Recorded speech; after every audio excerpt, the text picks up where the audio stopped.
दोस्तों नमस्कार, मेरा नाम है अनूप आकाश वर्मा और आप देख रहे हैं द रिपोर्टर हिंदी।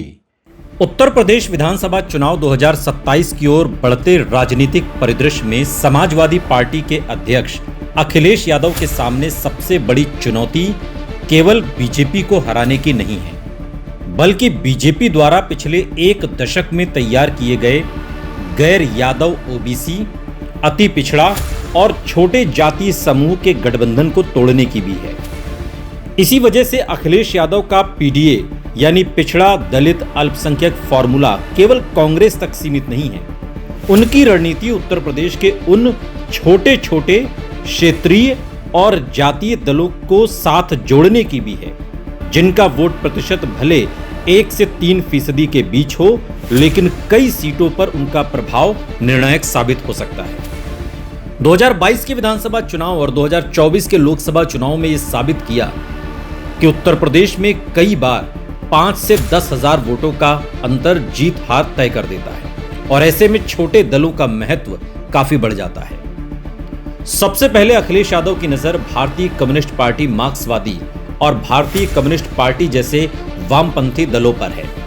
इन दलों का राज्यव्यापी प्रभाव सीमित है, लेकिन सोनभद्र, मिर्जापुर, चंदौली, गाजीपुर और कुछ औद्योगिक क्षेत्रों में इनका पारंपरिक कैडर अभी भी मौजूद है।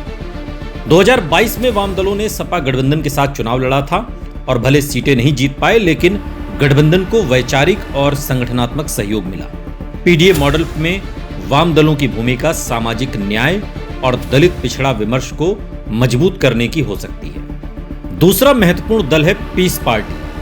एक समय पूर्वांचल में मुस्लिम वोटों पर इसका अच्छा प्रभाव माना जाता था। 2012 के विधानसभा चुनाव में पार्टी ने 4 सीटें जीती थी और कई सीटों पर उल्लेखनीय वोट हासिल किए थे। हालांकि बाद के चुनावों में इसका प्रभाव काफी घटा है। फिर भी आजमगढ़, मऊ, संत कबीर नगर, सिद्धार्थ नगर और कुछ मुस्लिम बहुल इलाकों में इसका सीमित प्रभाव बना हुआ है। अखिलेश यादव चाहते हैं कि मुस्लिम वोटों का कोई बिखराव न हो, इसलिए ऐसे दलों को साथ रखना उनकी रणनीति का हिस्सा हो सकता है। तीसरा महत्वपूर्ण नाम है जनवादी पार्टी सोशलिस्ट, जिसका नेतृत्व संजय चौहान करते हैं। संजय चौहान समुदाय पूर्वांचल में चूंकि काफी प्रभावशाली माना जाता है, उस पर उनकी पकड़ मानी जाती है। 2022 में यह दल सपा गठबंधन का हिस्सा था।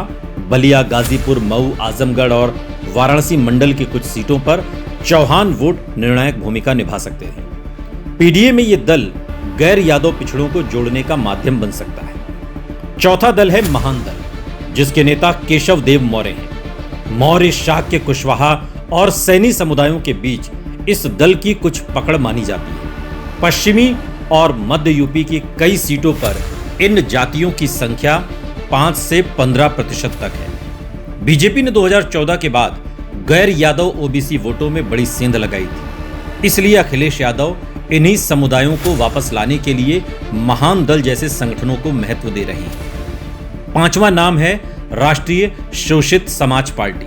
हालांकि ये दल अभी बड़ा चुनावी प्रभाव नहीं रखता, लेकिन स्वामी प्रसाद मौर्य का व्यक्तिगत प्रभाव कुशवाहा, मौर्य और कुछ पिछड़ी जातियों में अभी भी मौजूद माना जाता है। बीजेपी से अलग होने के बाद उन्होंने सामाजिक न्याय की राजनीति को तेज करने की कोशिश की। यदि उनका संगठनात्मक ढांचा मजबूत होता है तो पीडीए गठबंधन में उनकी उपयोगिता बढ़ सकती है। छठा महत्वपूर्ण पक्ष है चंद्रशेखर आजाद की पार्टी, आजाद समाज पार्टी। ये दल पारंपरिक अर्थों में छोटा दल जरूर है, लेकिन पश्चिमी यूपी और दलित युवाओं के बीच इसकी चर्चा बढ़ी है। 2024 लोकसभा चुनाव में चंद्रशेखर आजाद की सफलता ने यह दिखाया कि दलित राजनीति में एक नया चेहरा उभर रहा है।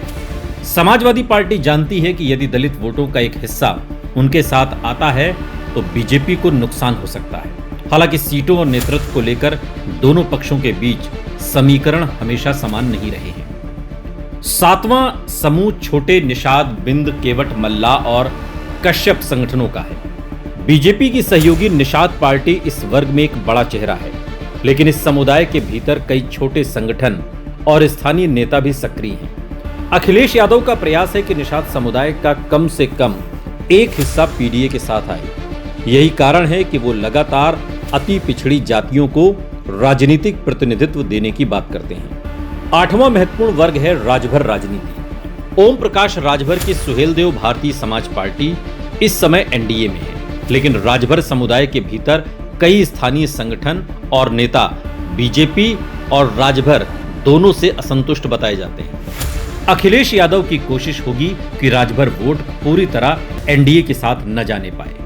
नौवां समूह पासी और अन्य दलित समुदायों के छोटे संगठनों का है। बहुजन समाज पार्टी के कमजोर होने के बाद दलित राजनीति में एक रिक्त स्थान पैदा हुआ है। पीडीए का सबसे बड़ा उद्देश्य यही है कि यादव मुस्लिम समीकरण के साथ दलित समुदायों का भी एक हिस्सा जोड़ा जाए, और इसी कारण सपा विभिन्न छोटे सामाजिक संगठनों और स्थानीय नेतृत्व को अपने साथ जोड़ने की कोशिश कर रही है।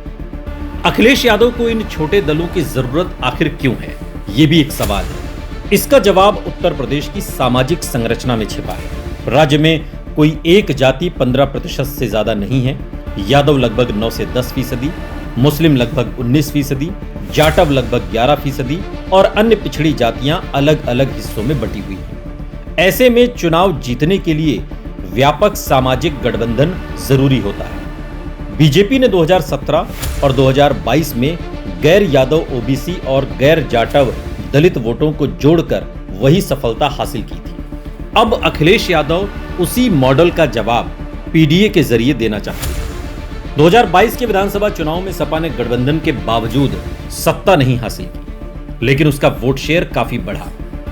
2024 के लोकसभा चुनाव में सपा कांग्रेस गठबंधन ने और बेहतर प्रदर्शन किया।